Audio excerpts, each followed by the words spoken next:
మేడ్చల్ మల్కాజ్గిరి జిల్లా కలెక్టర్ కార్యాలయానికి బాధితులు పెద్ద ఎత్తున బారులు తీరారు. ప్రజావాణిలో దరఖాస్తులు సమర్పించుకునేందుకు అధికారుల దగ్గరికి వారంతా విచ్చేశారు. ఇక ప్రజావాణిలో స్వీకరించిన దరఖాస్తులను ఎప్పటికప్పుడు అధికారులకు అందజేస్తూ జాప్యం లేకుండా సత్వరమే అర్జీలను పరిశీలించాలని ఈ సందర్భంగా మేడ్చల్ మల్కాజ్గిరి జిల్లా అడిషనల్ కలెక్టర్ విజేందర్ రెడ్డి అధికారులను ఆదేశించారు. ఇక ప్రజావాణి కార్యక్రమంలో జిల్లాలోని వివిధ ప్రాంతాల నుండి వచ్చిన అర్జీదారుల నుండి డిఆర్ఓ హరివిప్రియతో కలిసి 117 దరఖాస్తులను స్వీకరించారు.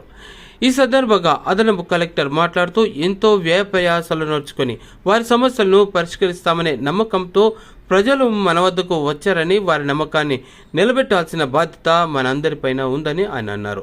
ఇక ప్రజావాణిలో వచ్చిన దరఖాస్తులను వెంటనే పరిష్కరించాలని, దరఖాస్తుల పరిశీలనలో ఎలాంటి జాప్యం లేకుండా ఉండాలని ఆయన సూచించారు. ఇక అదేవిధంగా తిరస్కరించే దరఖాస్తుల గురించి కూడాను అధికారులు అర్జీదారులకు తెలియజేయాల్సినటువంటి అవసరం ఎంతైనా ఉందన్నారు.